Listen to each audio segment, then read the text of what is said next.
casi todas las conoceréis. Tenemos de izquierda a derecha a Carmen de la Lucea, Paca Blanco, que es la protagonista esta tarde, Marisa Prudencio y Yayo Herrero, que van a hablarnos de la autobiografía de una de las personalidades más arrolladoras y más potentes que podemos conocer.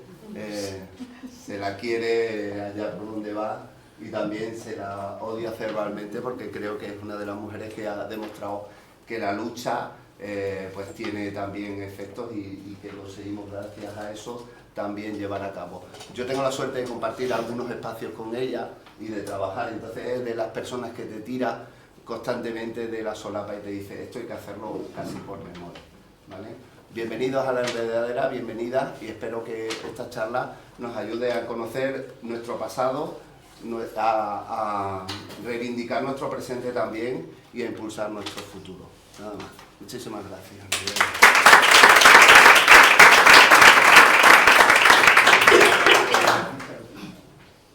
Bueno, buenas tardes.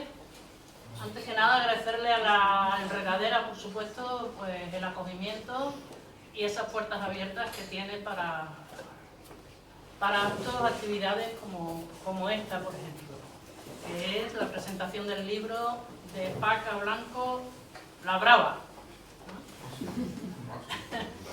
Bueno, el libro es un libro a tres. Por una parte, Carmen, que nos cuenta un cuento muy bonito y nos señala cómo esa criatura que nace en un momento de la historia de España en blanco y negro, pero ya nace pelirroja, decía su padre. Ha nacido una pelirroja que tiene la piel muy blanca, decía. Entonces lo que pretendemos es tener aquí pues una tertulia, en principio entre las cuatro, poquito tiempo y después el protagonismo también para vosotras y vosotros. Yayo Herrero, ¿qué os voy a decir de Yayo Herrero, no? Nada, hay que hablar de Paca. Hay que hablar de Paca, pero bueno, también señalar que si alguien quiere saber de ecofeminismo debe leer sus libros, debe leer y debe saber sus propuestas. No son moco de pavo. Y claro, Paca, ¿qué decir?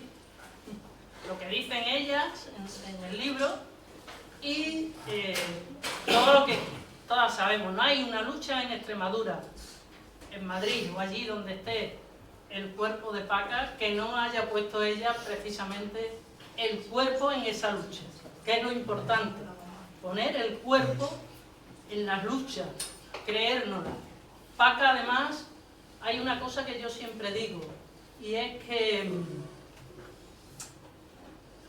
no lo hace sola, no va precisamente de muy prota, ella lo hace en colectivo, todas sus luchas han sido en colectivo. Esto es muy importante, esto nos enseña el camino. Solas terminamos el camino aburridas, quemadas, pero cuando vas con otra gente, cuando vamos todas juntas, es posible que se haga realidad la noticia que hoy hemos tenido, hoy 23 de septiembre, ¿no? Que el Tribunal Constitucional da la razón a esa demolición de esa isla de Valdecañas que nunca ha sido, nunca tuvo que haberse construido, ¿no? Pero claro, estaban ahí los poderes fácticos de este país, los que continúan siendo fácticos y los que, bueno, pues nos recuerdan que, oye, que hubo ahí una dictadura. Cuidado con eso.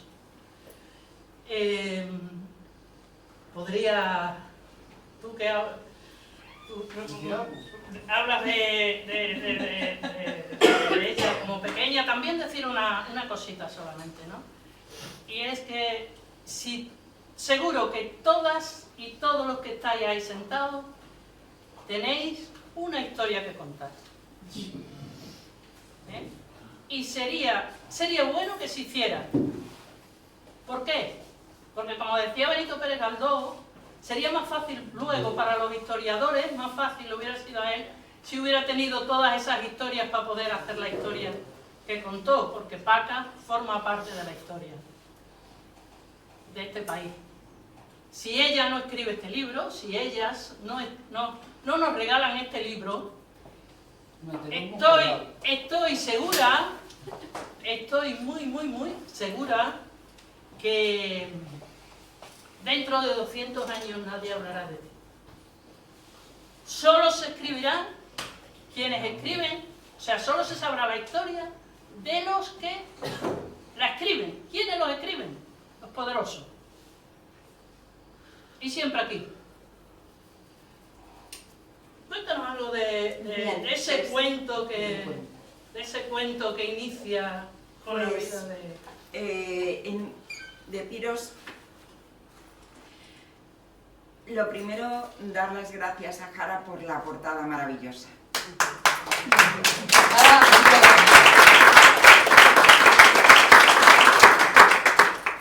Y luego aclarar que este libro, que hacemos muchas bromas acerca de si lo hemos pagado o no, los derechos de autor, las ganancias, son para Ecologistas en Acción, no son para Paca ni para... son para la organización que lo publica.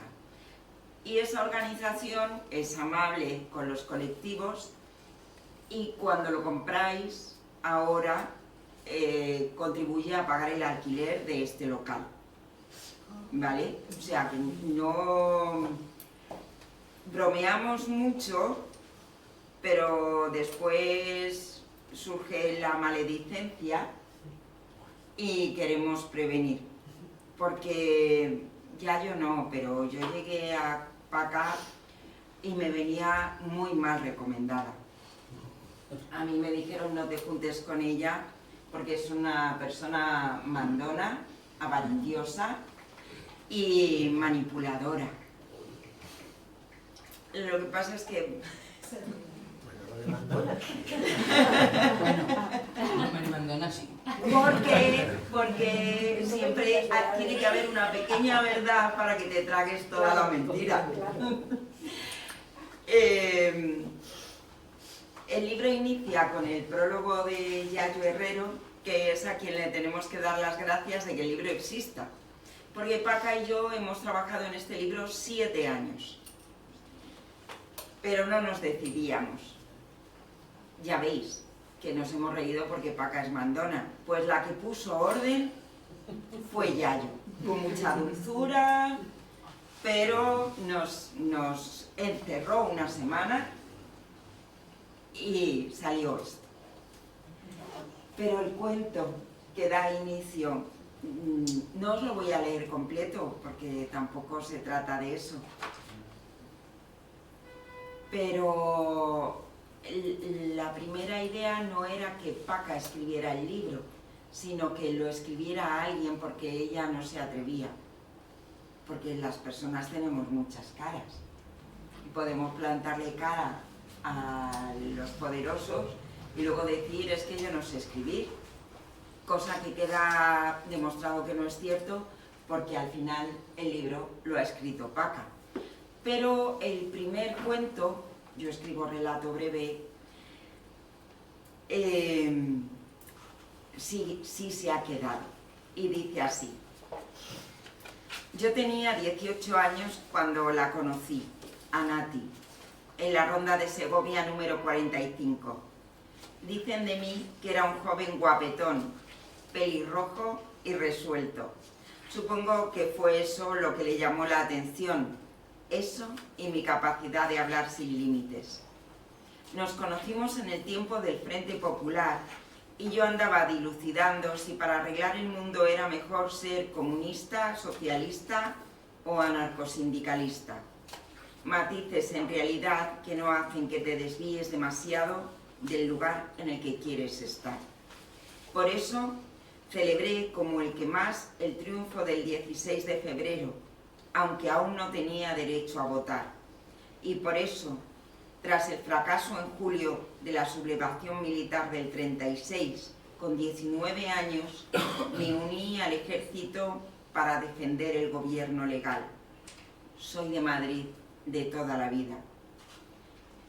Ella trabajaba allí, en el taller de un sastre, y yo iba después del trabajo para hablar de política y comentar lo que publicaban en El Mundo Obrero con la portera. Tenía yo un fuerte sentimiento de clase, una conciencia clara del origen de las injusticias y un espíritu alegre que me impulsaba a saber más. Ella tenía un fuerte sentimiento de familia, que no es lo mismo, pero ha demostrado servir mejor para sobrevivir. ¿Quién habla? El padre. ¿Mi padre? Sí, así empieza el libro, con el padre de Paca, porque es un pilar fundamental. Los padres, para bien o para mal, en este caso para bien, son un pilar fundamental.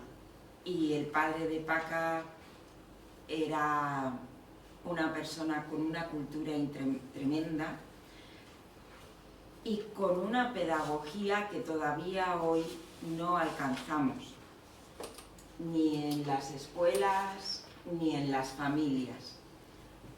Era un hombre que abría camino y educó a una mujer que abre caminos.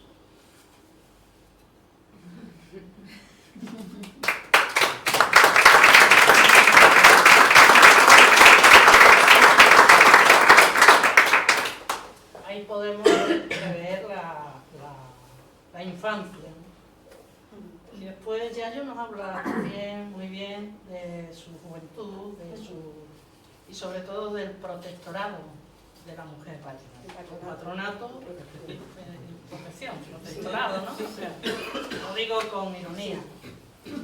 Sí, bueno, yo lo primero, bueno, un gusto poder estar aquí. Para mí ha sido, ayer estaba súper emocionada cuando lo presentamos, se me saltaban casi las lágrimas un mogollón de rato, y no solamente por cómo fue el acto, sino por el hecho de que exista este libro, ¿no? Para mí es una emoción enorme, me ha encantado el proceso, sobre todo compartirlo con vosotras dos, que ha sido un gusto, ¿no? Y fíjate, cuando las navidades pasadas, que fui a ver a Paca cuando fui a Madrid, porque yo ahora vivo en Cantabria, Paca estaba como de bajón aquellos días, ¿no? Estaba con una orden de desahucio, otra más, con pues, el momento del recuerdo del fallecimiento de muchas de sus personas más queridas, ¿no? Y de esos momentos, esto que decía Carmen hace un momento, de que las personas ponen el cuerpo en las luchas y para otras cosas tienen como más dudas, ¿no? Me dijo, en ese momento decía Paca, ¿tú de verdad crees que merece la pena publicar este libro? ¿De verdad crees que todo el esfuerzo que estamos haciendo, que ya habíamos hecho mucho esfuerzo, merece la pena, ¿no? Y yo con toda sinceridad en ese momento le contesté que no me cabía la menor duda. Nunca me cupo la menor duda de que este libro tenía que existir, ¿no?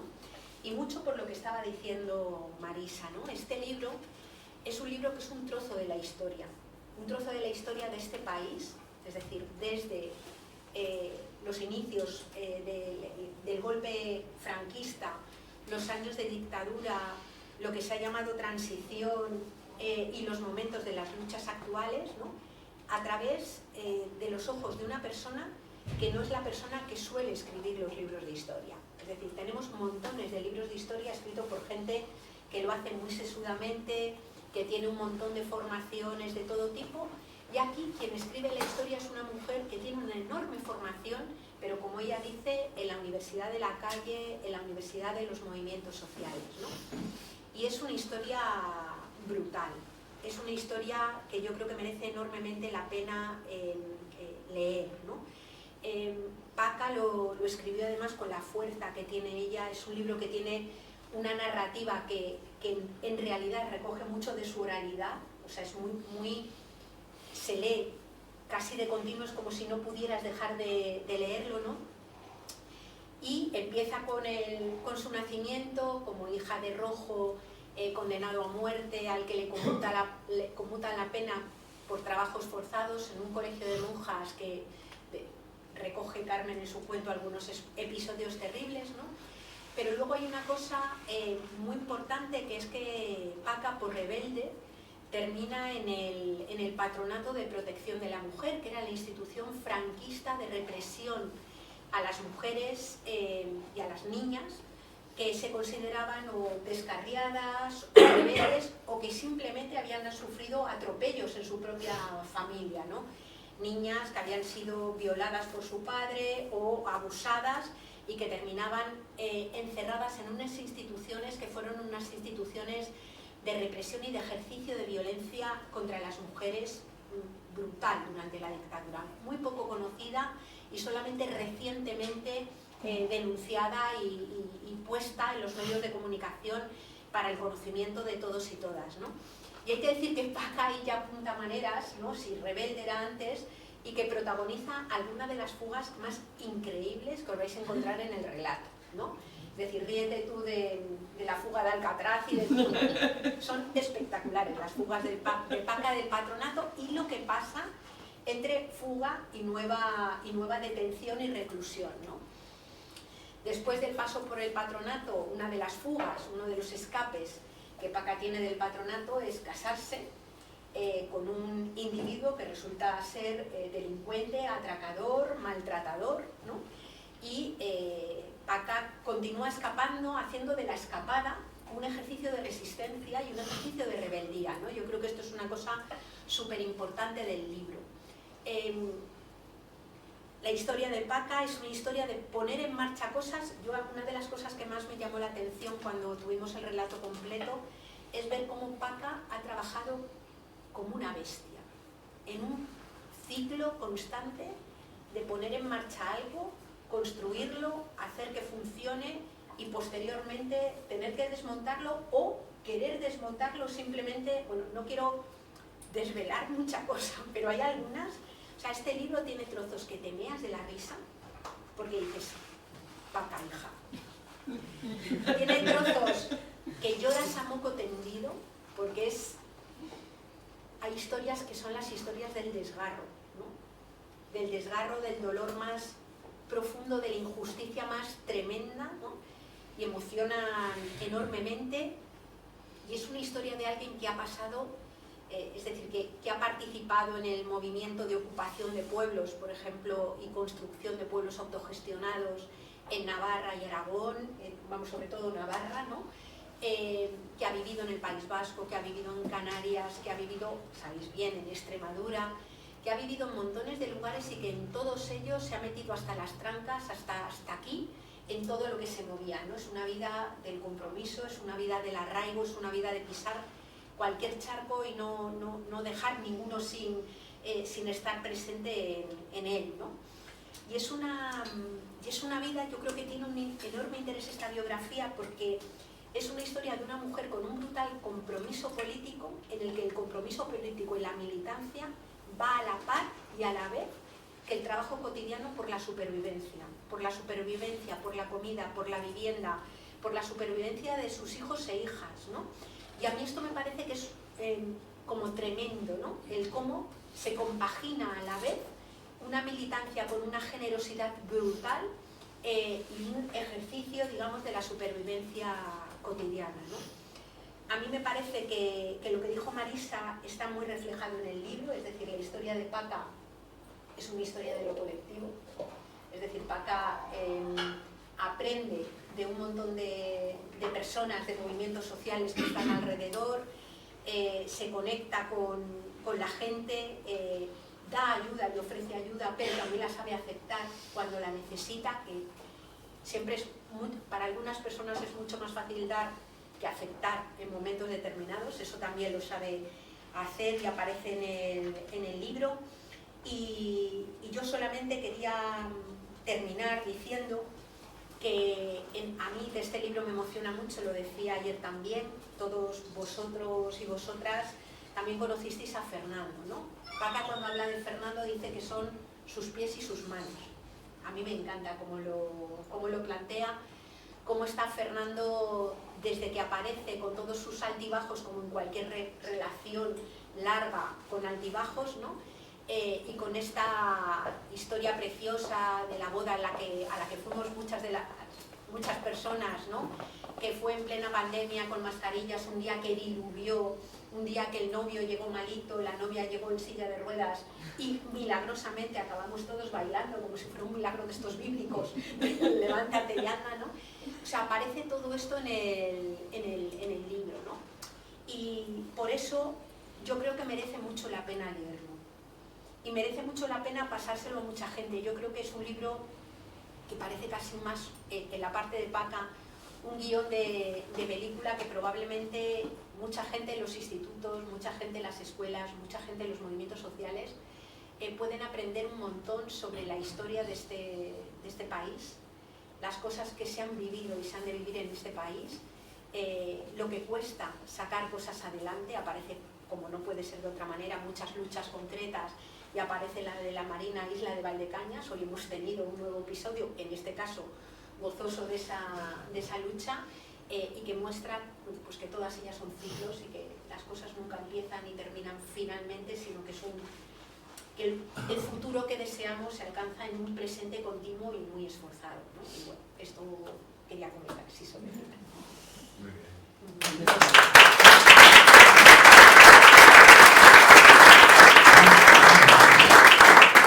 No sé qué deciros porque no voy a hablar bien de mí, ¿no? No estaría feo. Bueno, yo creo que el libro ha costado muchísimo porque cuando hemos empezado Carmen y yo con el libro, pues resulta que nos han interrumpido tanto el cáncer de Carmen como el cáncer de Fernando. Una por suerte la tenemos aquí, pero el otro se nos ha ido. Así que todo eso nos ha llevado muchísimo tiempo, muchísimos encuentros, desencuentros, cosas agradables, broncas, peloteras, de todo nos ha llevado. Y aquí estamos. El libro ha sido El parto de la burra, aquí le tenemos y estoy muy contenta de haberle terminado. Sí que a lo mejor cuando le leáis vais a ver que faltan muchas cosas, que ahora, viniendo en el coche, comiendo, recordamos y que no están en el libro, porque si hubiéramos puesto todos los recuerdos de alguien de 77 años en un libro, necesitaríamos 3 libros. Bueno, yo he tratado de resumir y de contar lo que me ha ido ocurriendo, que me ha parecido lo más significativo. Y quiero que sepáis que aunque a algunos nombro y a otros no pueda nombrar, estáis todos presentes, porque la lucha ha sido colectiva. La solución es la organización. Y aunque a veces nos tiremos de los pelos, nos llevemos mal, nos echemos en cara, no nos guste lo que está haciendo este o el otro, estamos aquí gracias a una organización que tenemos entre nosotros. Somos compañeros, aunque tú estés en un colectivo y tú en otro. Somos compañeros. Estamos en esta lucha de cambiar este mundo por un mundo mejor y creo que seguimos caminando juntos. Y que seguimos luchando. Yo voy a seguir hasta que el cuerpo aguante. Y el otro día decía de cachondeo y esta mañana que yo no me pienso morir hasta que no cierre Almaraz y tire a Valdecañas, pero es que se está avecinando. Me voy a tener que morir. Bueno, se están cumpliendo, pues eso, mis 2 luchas más gordas me parece que se van a cumplir. Que se va a cerrar el Almaraz y que se va a tirar a Valdecañas. Y si yo no llego, aquí estáis vosotros para enfriar champán y celebrarlo a mi salud, no, pero a la vuestra. Y no sé qué deciros. Hay cosas en el libro que es verdad que son tristes, muy tristes, que me ha costado muchísimo escribirlas, porque el que se muera tu marido, tu madre o tu hija, no es fácil escribirlo. No es fácil escribirlo, que haya perdido a compañeros como Ladi, Ramón, El Chato, Mariano. O sea, hemos perdido unos compañeros, para mí, vamos, importantísimos. Además de compañeros, amigos y maestros. Y no lo puedo olvidar, y me ha costado muchísimo escribir sobre ello. Pero luego he escrito otras cosas que creo que os vais a divertir, porque claro, también me han pasado muchas cosas. Y en una vida tan larga, pues hay muchos tropezones. Y he dado muchos tropezones, y he metido mucho la pata y la he sacado como he podido. Así que algunas cosas os divertirán y otras os pondrán triste, pero de eso se trata el libro, porque es un libro humano. Quiero explicaros Y yo termino en el... No termino. Mi vida, como después de una infancia feliz con un padre maravilloso, mi padre fallece y se me cae el mundo encima, porque con 16 años fallece mi padre y todas las mujeres de mi familia que viven obsesionadas con la prisión de mi padre y con que haya sido un preso político y tantos años preso y en campo de concentración, pues su obsesión es que yo no pase por lo mismo, que yo no termine en la cárcel. Y en esa obsesión casi me meten en la cárcel ellas, porque a mí me terminan aplicando la ley de vagos y maleantes. Porque ninguna congregación de monjas me quería por las fugas. Y entonces llega un momento que, como no me quieren las monjas, me aplican la ley de vagos y se quitan a la faca de encima. Tuve mucha suerte, no acabé en la cárcel, tuve mucha suerte porque, bueno, un compañero de mi tía, de una tía mía, de una hermana de mi madre, pues dio un puñetazo en la mesa y dijo: hasta aquí hemos llegado. Está bien que queráis reformarla y hacer una mujer de ella como Dios manda, pero es que la vais a meter en la cárcel vosotras. Y es que hasta aquí hemos llegado. Bueno, ese hombre impidió que yo fuera en ese momento a la cárcel, pero no pude impedir que fuera a la maternidad de Peñagrande, donde era el horror de los horrores. Pues imaginaros un centro gestionado por monjas, donde la presidenta del patronato era la mujer de Franco y la secretaria Pilar Primo de Rivera, y el resto monjas. Y ahí, en eso que llamaban la maternidad de Peñagrande, había chicas, digo chicas porque éramos adolescentes todas, éramos miles de adolescentes presas, sin haber cometido ningún delito, y la mayoría violadas por sus propios padres. Porque claro, el régimen no podía meter al padre en la cárcel porque el padre tenía que mantener otros 4, otros 5, otros 6. Entonces la que iba al patronato era la hija. Dicen que esas monjas se dedicaban a rescatar prostitutas de la calle. Yo, en 2 años que he estado, no he conocido a ninguna prostituta. He conocido a violadas por su padre y por su tío, pero prostitutas sacadas de la calle ninguna, en absoluto. No habíamos cometido ningún delito. El delito por el que te podían llevar al patronato era llevar minifalda, dar un beso a un chico por la calle, bailar rock and roll, y ir a manifestaciones. Eso sí que ya era la hostia. Entonces, bueno, a mí me pilla en los años 60, que los mayores... Ricardo, ¿tú sabrás?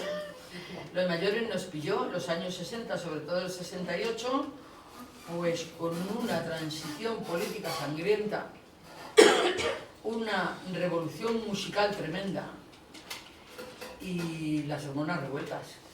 Y claro, con ese cóctel, pues lo único que hacían era llevarnos a algún sitio donde nos reformaran y nos tuvieran encerradas. ¿Cómo sales de ese infierno?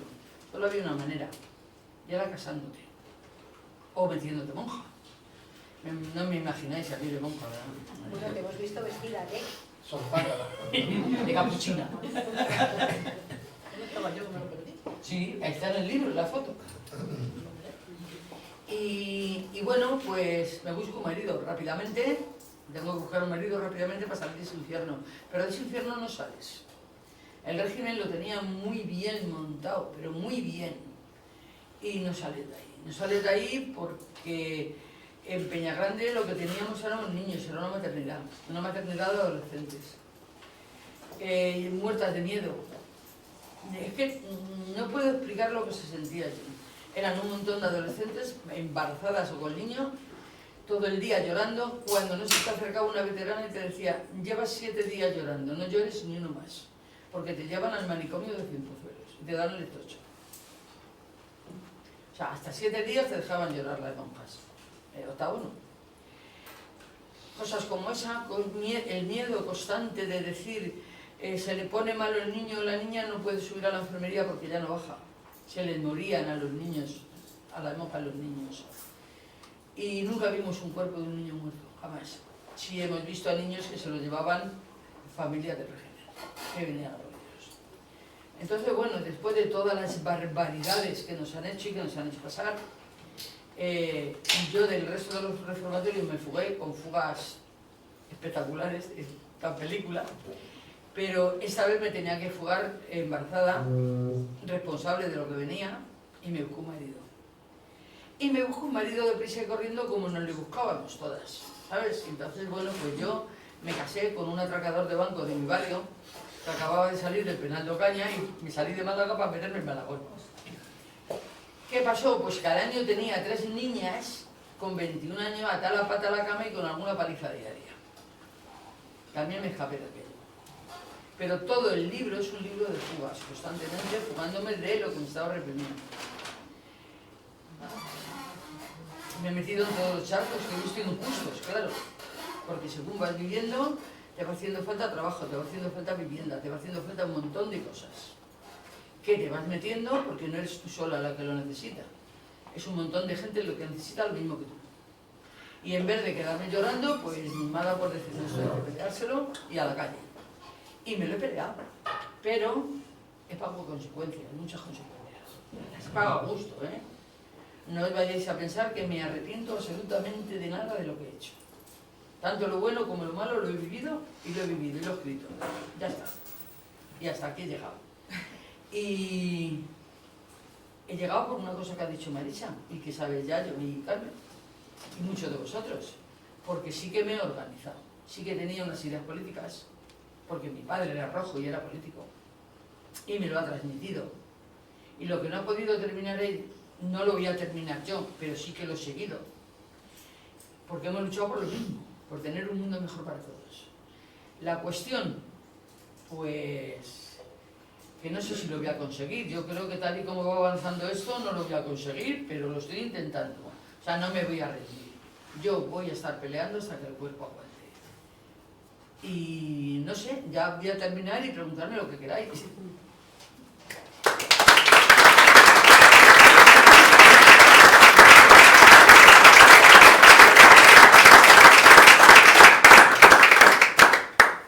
Bueno, pues vamos levantando la mano, que las intervenciones sean cortitas para que todo el mundo pueda participar, y vamos a hacer también nosotras, vamos a ir a la médula, ¿eh? Aquí, como veis, hay mucha juventud, ¿eh? Sobre todo eso, ¿eh? Todas somos muy jóvenes, o sea, que nos queda tirón para allá. A ver. Sí, bueno, yo con todo mi respeto y mi admiración quiero señalar algo que me ha parecido que es un lazo que has tenido cuando hablas de que en el patronato, no sé, las mujeres prostitutas de la calle y tal, dicen, ninguna habíamos cometido ningún delito. Yo creo que la mujer prostituta, sobre todo cuando es a la fuerza, no comete un delito, lo comete en todo caso el proxeneta. Yo necesito aclararlo, de verdad. Lo mismo me he explicado mal. Yo sé que no, las Sí, prostitutas no cometen ningún delito. Sí, Pero no me refería a eso, me refería a que a las adolescentes que estábamos allí, no solo no nos habían rescatado de la calle, no habíamos robado, no habíamos matado, no habíamos hecho absolutamente nada. Y he dejado muy claro que las razones por las que nos encerraban eran por llevar minifalda, por dar un beso a un chico, por bailar rock and roll y porque tus padres consideraran, o tu familia, que había que reformarte y había que hacer de ti una mujer como Dios manda, sumisa, obediente y católica. De todas formas, en el libro más adelante se ve que la relación de Paca con las prostitutas es buena. Muy buena. Porque cuando escapa, otra escapada... No lo cuente. No os hago spoiler, pero hay una escapada espectacular de Canarias a Madrid. Es que vamos a ir a la página nada más que a verla. Ah, pero yo no te he dicho dónde está. Bueno.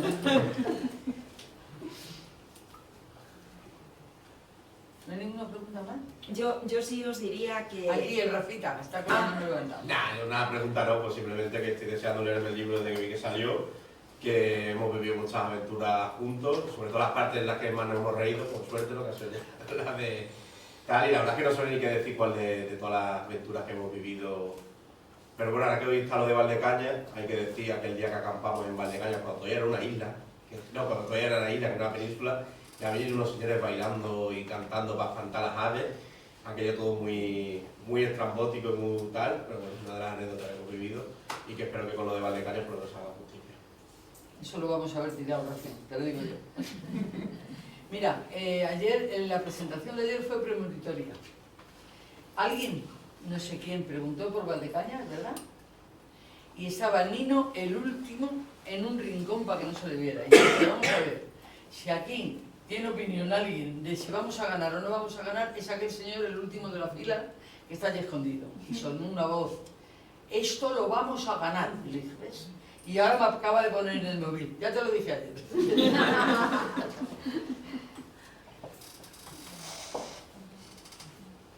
No, yo lo que me he quedado es que hay también una búsqueda continua de la felicidad y hay momentos muy dramáticos que ella soluciona, como nunca se rinde.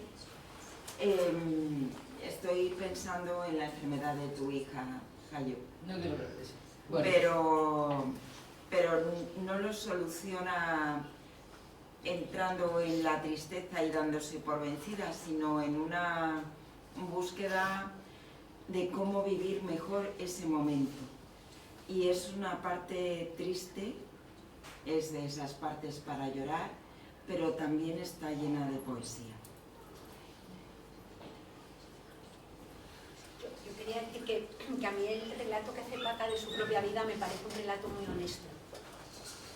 Me parece muy honesto porque cuando ella cuenta las cosas se expone también enormemente. Es decir, el relato de la vida de Paca, hay momentos en los que ella, tal y como se muestra y cuenta cómo ha reaccionado, muestra una mujer que en momentos puede ser tremendamente tierna, pero en otros momentos brutalmente violenta, ¿no? Es decir, muestra a la Paca que conocemos, ¿no? Y que como cualquier persona no es ni siempre... Es decir, que tenemos nuestros altos y nuestros bajos, ¿no? Y cuando estaba diciendo esto, Carmen, yo en el prólogo digo que la alegría de Paca es una alegría fiera, y creo que es así. Es decir, que en los momentos de bajona, su reacción de alegría es una alegría desde la rebeldía y desde la rabia. Es decir, a mí no me va a pasar esto por encima, y como una capacidad de disfrute en circunstancias a veces brutalmente hostiles, que es que te deja bastante impresionada. O sea, yo creo que vamos a tener serie de Netflix y que los guionistas, la mayor dificultad que van a tener va a ser hacerlo creíble. Porque en el libro leído es muy creíble por cómo ella lo cuenta, pero es que son situaciones de verdad. Yo había momentos cuando yo me iba a mi compañero y le decía, ven, mira esto, y le volvía a leer y decíamos los dos, pero esto es alucinante, mira que yo animé mucho a que escribiera les animé mucho con el tema, pero es que, y yo creyendo que sabía la mayor parte de las cosas de la historia de Paca que me había contado, y cuando empieza decís, pero si también ha sido migrante en Alemania, pero si también ha sido, o sea, es como decir, ¿qué no ha hecho esta mujer, no? No he hecho ningún crucero. Bueno, solo tienes 77. Solamente tienes 77. Bueno. Que te recuerdo que hay una flotilla camino de Gaza y te veo la del año que viene. Bueno. Y tenemos un velero que desde lo malo. Alguno habrá en Valdecañas que te queden por allí ahora cuando lo tiren. Valdecañas, el puerto deportivo de Valdecañas se seca todos los años. Y para mi placer, claro, porque a mí me encanta ver cómo está el puerto seco y la mosca negra y el mosquito tigre picándolos a todos los fascistas que hay allí. Así que bueno, ya lo dejo. No era si nos querías contar cómo es que al final te atreviste a contarlo, a escribirlo tú. Pues mira, yo te voy a decir la verdad y está allá adelante.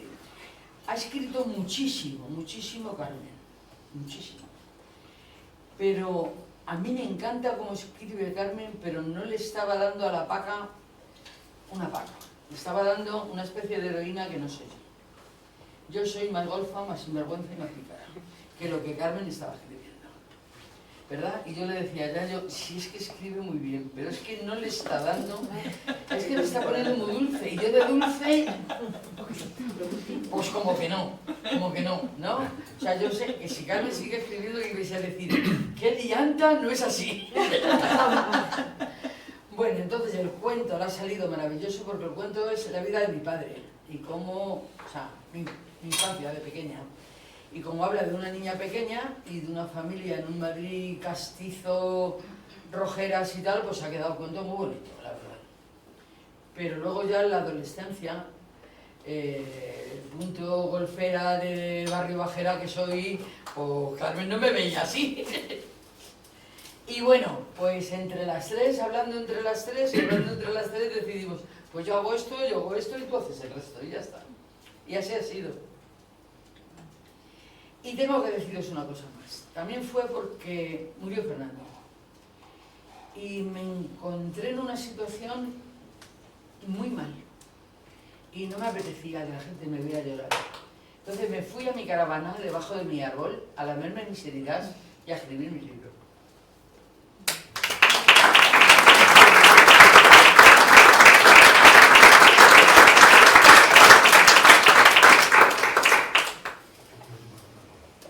Hay que decir que Carmen también ha escrito un epílogo que es precioso, o sea que es a mí me encanta, me falta todavía que Carmen escriba su novela sobre Paca. Es decir, que Paca ha escrito sus memorias y en algún momento que Carmen escriba alguna novela como tenía inspirada la figura de Paca, seguro que también será preciosa. Lo que pasa es que no sé si voy a darle el punto. Ya. Tienes que ser más pícara, más pícara. Ya hay cosas Mira, que no dicho se Juan Carlos que aprenden, no se aprenden con la edad. No, yo quería leeros. Es que espera, que quería Ricardo. Tengo prisa. Y ahí hay otra. A ver, yo hace muchísimos años que conozco a Paca y lo que primero que quiero decir es que la he ido queriendo cada vez un poquito más. Al principio era dura de pelar. Y yo creo que lo habéis explicado bien en el sentido de que ella siempre tira para adelante. Y luego ya, si alguien quiere que la siga, y si no, pues que no la siga. Pero es como, o sea, una persona que ve el problema y actúa. Pero con mucha inmediatez, ¿no? Pero yo creo que si yo tuviera que aportar algo sobre Paca, diría que es muy inteligente. Y es una cosa que no se suele decir, porque tiene muy buen coco. Y yo creo que eso le lleva a estar continuamente aprendiendo. Y ha cambiado mucho. Y bueno, es decir, yo veo ahora, por ejemplo, en colectivos en lucha, como estamos en una reunión, en una asamblea, siendo respetuosa, respetando los turnos de palabra, haciendo intervenciones breves. Digo, joder, qué lista es tan buena. Lo decimos, lo decimos, ya lo leeréis. Bueno, que pedir la palabra después de todo lo que se está escuchando es bastante complicado, al menos desde mi parte. Y sinceramente mi mayor admiración hacia tu persona me hace creer un poquito en la humanidad. Y para ser un poco más distendido, ¿de qué parte de Madrid eres? Pues yo soy de Madrid también y eso pues es un punto de unión. Me vas a flipar, porque soy gata, o sea, no tengo un familiar ni de un pueblo de al lado. Nací en la calle de la Solana, que no existe, ahora se llama Isabel Tintero, que está entre Águila y Paloma. Soy del barrio La Paloma, mi madre de la misma casa, mi abuela de la travesía de las Vistillas, mi abuelo de la calle Toledo, toda la familia de mi padre de la Ronda Segovia. De ahí soy. ¿Cómo se vecina? Bueno, pues yo soy de la calle Santa Isabel, mi padre de Lavapiés, mi madre de Mercado de la Cebada, de la Latina, y hasta padres y abuelos de padre y madre, también madrileños. O sea, Mira, hay gatos en vamos a hacer la peña de gatos en el exilio. Bueno, estupendo. Bueno, en primer lugar, me parece un lujazo tener a vosotras cuatro ahí delante. A Yayo, que la conozco por muchísimas referencias, igual que a Marisa, Paca, es un placer ponerte cara. Conocía tu historia, pero no te conocía. Y a Carmen y a Lucía la conozco hace muchísimos años, pero hace muchísimos años también que no nos vemos ni coincidimos en ningún sitio. Entonces, un placer teneros aquí esta tarde tan. Y te quería preguntar, Paca, ¿de dónde nace esa fuerza que, a pesar de tenerlo todo en contra, sobre todo de las mujeres de tu casa, de tu familia, tu linaje femenino te ha tratado regular, ¿no? Entonces, primero, ¿has podido perdonarlas? Y segundo, ¿de dónde te nace la fuerza para, aun teniendo todo en contra, levantar tu propio castillo, ¿no? Erguirte ahí arriba y incluso llevarte gente detrás, ¿no? Enarbolando batallas, locuras. Son 2 o 3 preguntas, ¿eh? A la primera ¿Puedes remitir a que lea tu libro? A la primera pregunta, he perdonado a todo el mundo, porque verás, según vas andando por la vida, te vas dando cuenta de muchas cosas. Tú vas andando y te van pasando cosas, y vas viendo reflejado a tu madre, a tus tías, vas viendo reflejado a tu familia. Mi familia le pilló un contexto histórico. Tuvieron una guerra y una posguerra. Un preso político que las tenía obsesionadas a todas, aterrorizadas de miedo, porque cada vez que Franco salía a misa a San Francisco el Grande, mi padre se le llevaban detenido por la escalera, esposado, hasta que Franco volvía al paro. Entonces, ellas vivían aterrorizadas. Cuando falta la figura de mi padre y se encuentran con una chica que va a manifestaciones con 15 años, que yo me acuerdo que iba a unas huelgas que venían los trabajadores, yo vivía en San Cristóbal de los Ángeles, tiraron la calle de La Paloma donde vivía para hacer San Francisco el Grande y me mandaron a San Cristóbal. Y me acuerdo que esperaba en la carretera de Andalucía a los obreros de Marconi y me bajaba andando con ellos. En el cruce de Villaverde se unían los trabajadores de Barreiros, en el Puente de la Princesa los trabajadores de Telefunken, los de la Standard, y íbamos viviendo aquello en los años 60 y tantos que nos tocó vivir, que era esa transición política. Y me tocó vivirla y yo la estaba viviendo, porque además yo había adquirido unas ideas políticas porque había escuchado a mi padre y a mis tíos. Porque claro, a ver, no te estoy hablando de la calle Serrano de Madrid, donde cada uno tiene su dormitorio. Yo vivo en una guardilla donde duermo en una cama mueble en el comedor y escucho las conversaciones. Entonces aprendo. Yo con 7 años el catecismo y la comunión no me lo sabía, pero se me sabía la internacional enterita. Entonces yo tengo unas ideas políticas desde pequeña y soy rebelde por naturaleza y quiero a mi padre con locura y veo lo que está haciendo el franquismo con él. Bueno, que se lo carga. Entonces voy viviendo y según voy viviendo voy aprendiendo. Y voy aprendiendo una cosa, y es que a mi madre y a mis tías lo que les tocó vivir fue horrible. Era sacar comida de donde no la había en Madrid para alimentarnos. Era atender a un preso político, señalado por todas las vecinas. Era otro mundo y otras vivencias. Y entonces yo he visto lo que han pasado ellas también.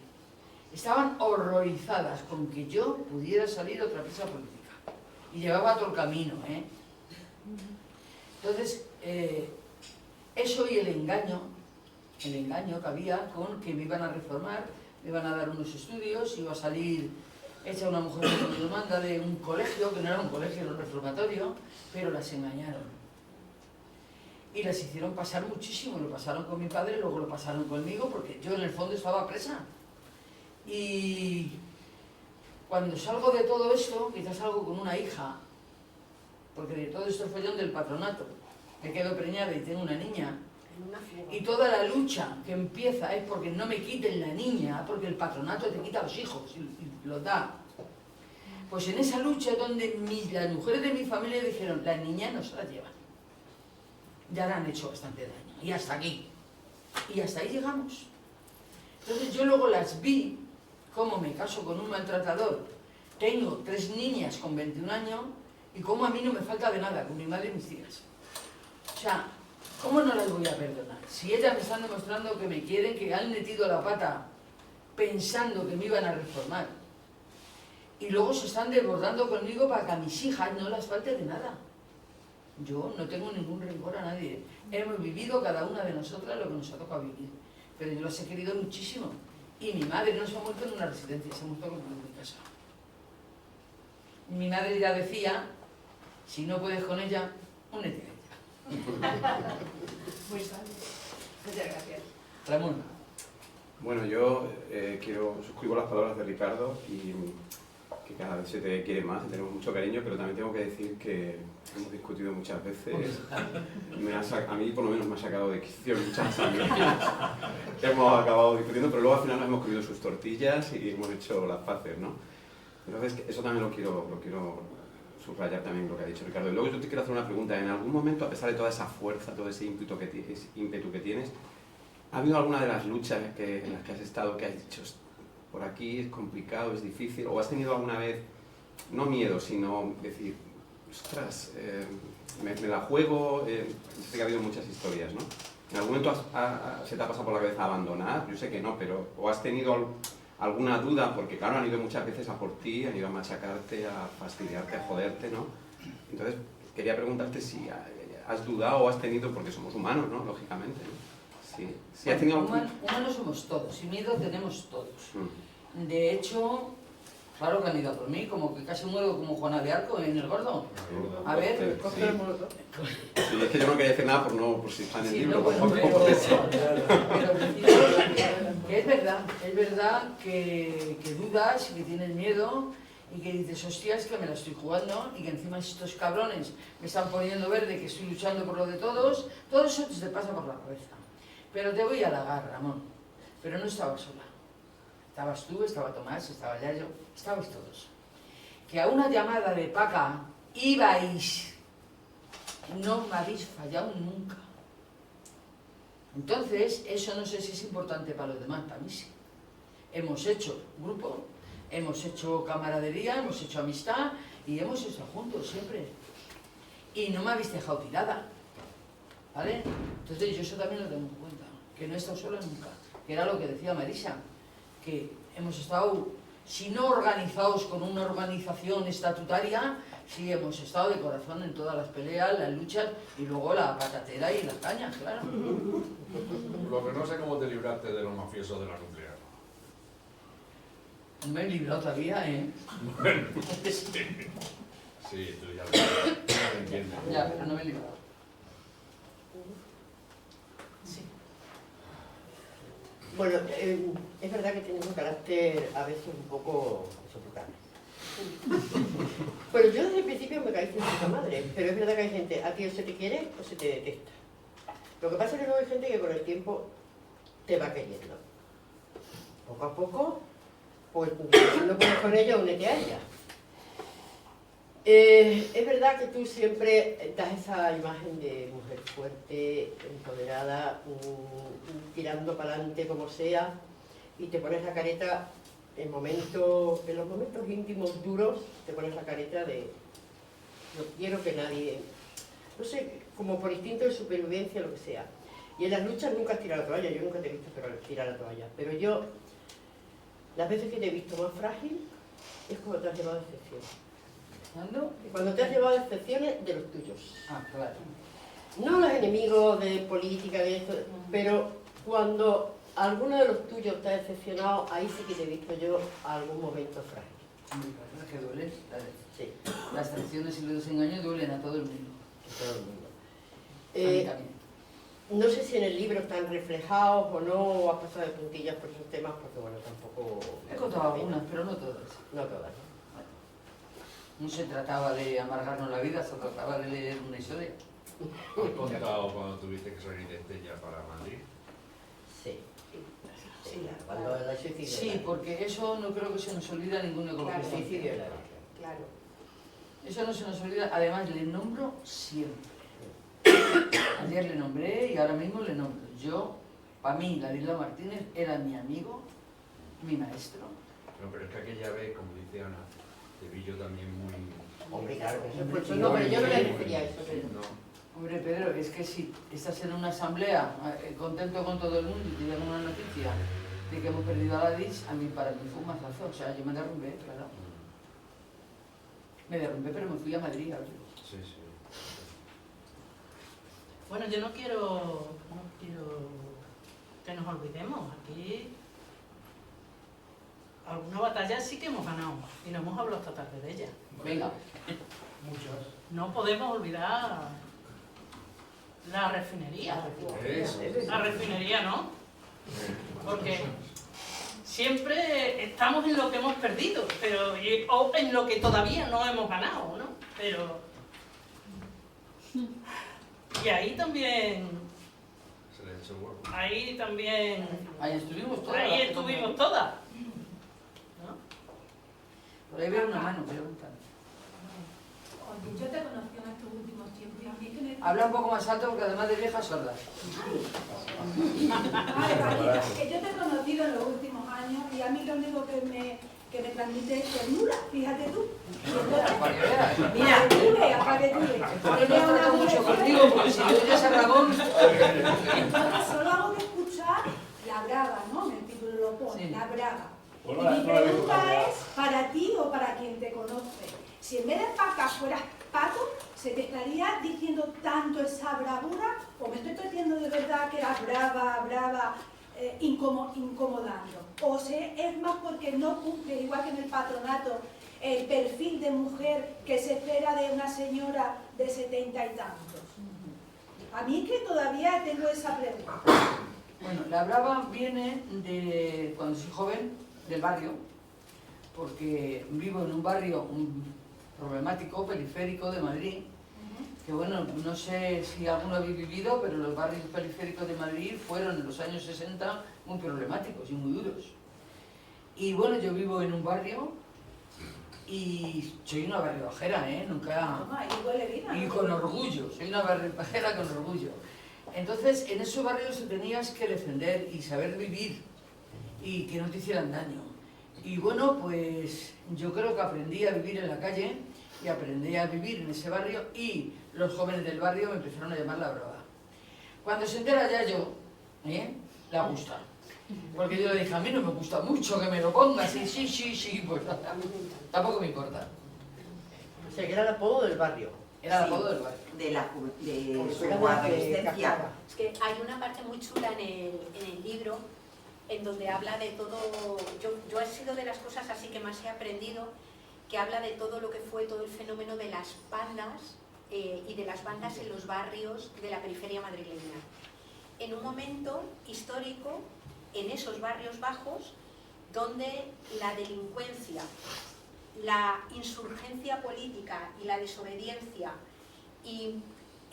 están como bastante, Paca dice, mucha de la gente que estaban organizadas y que, con la que yo ya se convierte rápidamente en una lideresa vecinal fuerte, mucha de la gente eran delincuentes. Claro, es un momento la novela iba a decir, la autobiografía habla, por ejemplo, de la COPEL, que fue una institución donde se articulaban los presos comunes, que a la vez eran presos políticos y que rompen... Presos sociales, perdón. Y daban mucha... que unen mucho todos esos mundos que los libros de historia que hemos oído de politólogos no lo cuentan porque no lo vivieron.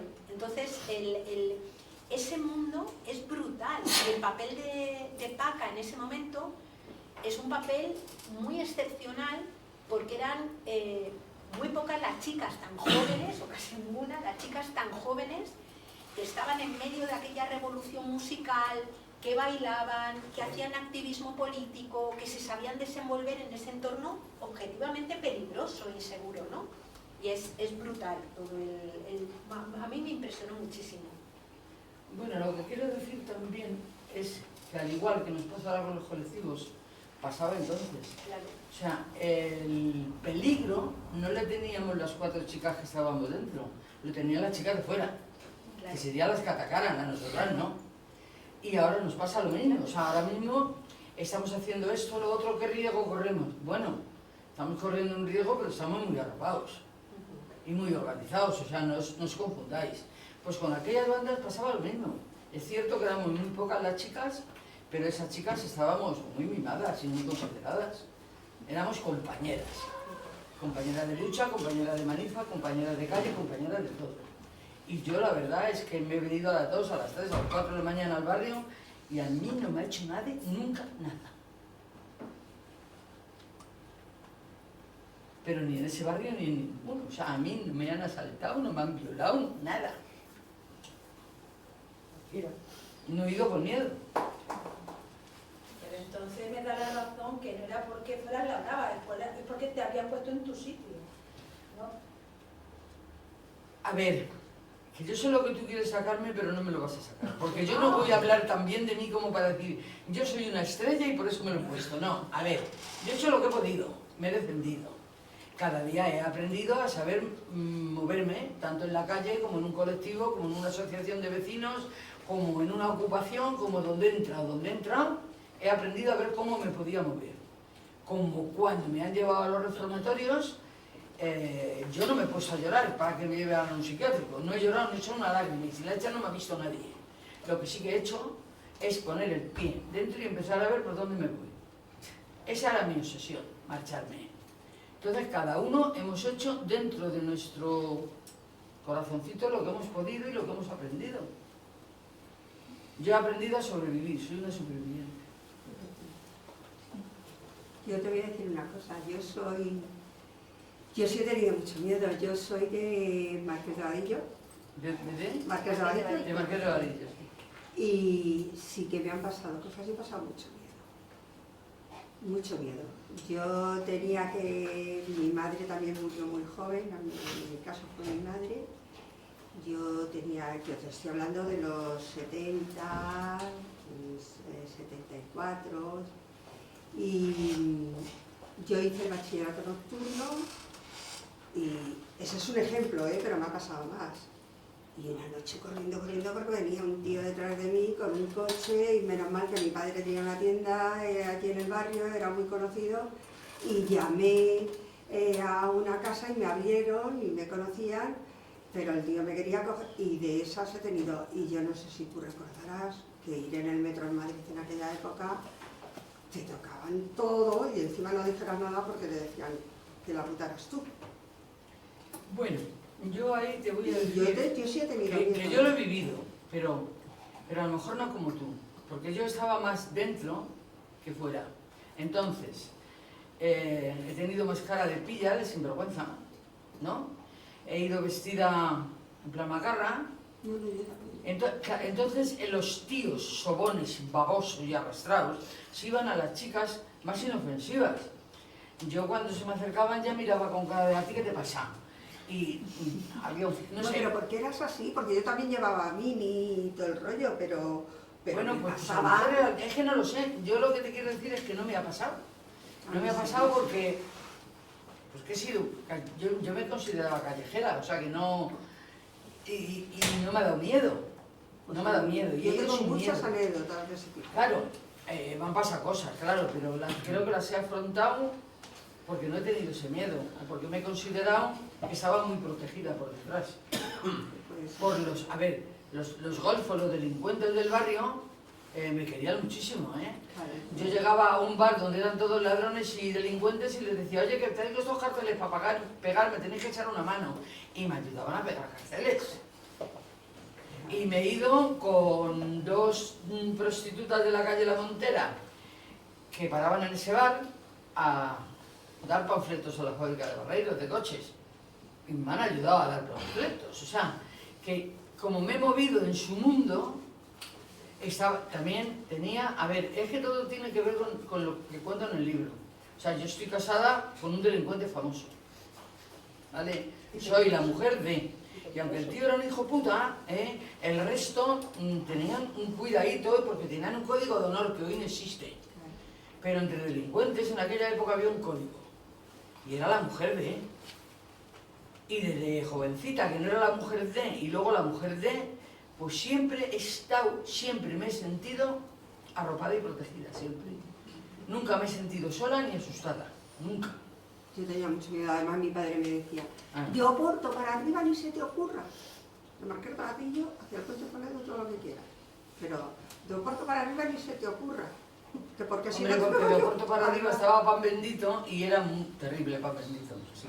Pero bueno, claro, estaba cerca, había en Madrid barrios terribles a los que sabías que ¿qué coño haces tú por ahí sola? Claro. Pero bueno, yo lo que te quiero decir es que lo he vivido, pero siempre he estado, a ver, ahora estoy muy arropada, pero siempre he estado muy arropada. Cuando estoy hablando de la juventud, de los barrios periféricos de Madrid, te estoy hablando de que yo era de la banda Los Ojos Negros, que no sé si alguien lo ha oído nombrar, pero yo era de esa banda. Entonces estaba arropada por mi banda, después por mi organización, después, o sea, siempre me he metido en un charco, pero siempre he estado muy arropada por lo que he tenido alrededor. Nunca me he sentido sola ni abandonada. Y cuando me he sentido, pues he intentado tirar para adelante y afrontarlo y buscar otra cosa. Eso me ha recordado una vez que estuvimos en Callao comiéndonos unas hamburguesas y había un chaval que se sentó ahí al lado y nos quería quitar el bolso, yo creo que de Ana o algo así. Y le miraste de tal manera, le dijiste que se fue enseguida, ¿eh? Se fue, ¿no? Yo no sé qué decir. Con una mirada, nos ha jodido. Claro, porque aprendes a defenderte, con una mirada, con un empujón, con un codazo, aprendes. Y ellos se dan cuenta que tú sabes de qué va. Eso es lo que aprendes en la calle. No se me olvida aquello. Ahora que me ha recordado cuando dices. Bueno, si hay alguna pregunta más, si no, continuamos hablando ahí fuera, porque hay que también saber... Carmen iba a leer algo, ¿no? También, bueno, sí, también hay que saber terminar. Así seguimos juntos. ¿Vale? Bueno, yo mientras que Carmen busca lo que va a leer, quiero, que no quiero que se me olvide, hablar de nuestra flotilla y de la gente que tenemos camino a Gaza, que tenemos a nuestro kurdo allí y que ando escribiéndole y me pide, cuéntame esto, ¿qué tal ha ido lo otro? Pues que sepa que de Mérida echamos mucho de menos a Kurdo, que le queremos mogollón y que estamos pensando en él constantemente. Entonces quiero un aplauso muy fuerte para Kurdo.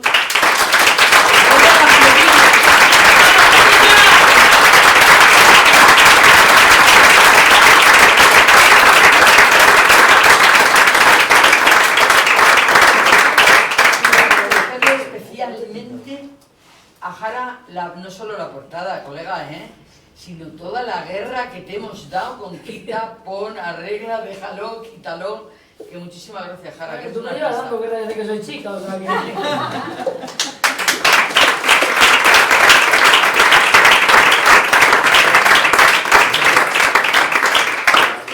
¿Vas a leer algo? Yo quería leer algo de tu padre. Esto ya son las palabras de Paca. Me obligaban a ir a misa los domingos al colegio, pero mi padre me decía, baja a la iglesia de la Paloma y mira a ver de qué color lleva la casulla el cura. Él sabía por el color qué evangelio tocaba, y yo el lunes iba al colegio diciendo que no podía ir a misa del cole, pero que había asistido a la de la Paloma con mi padre y mi madre.